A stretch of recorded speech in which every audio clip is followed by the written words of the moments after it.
El refectori és indispensable en les comunitats religioses i és el més perillós si en ell no s'hi guarda observança regular. Per aquesta raó, ordenem i manem que tots mengin a la mateixa taula comú del refectori.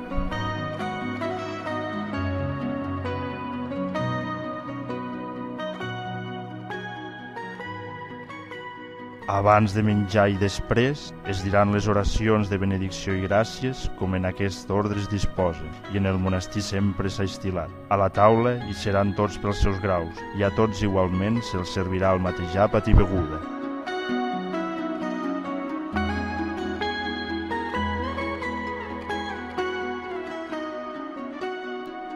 Hi haurà, mentre mengen els religiosos a taula, contínua lectura espiritual, a la que atendran tots, per tal que s'instrueixin les ànimes al mateix temps que se sustenten els cossos, i mentre es llegeixi es guardarà inviolable i perfecte silenci.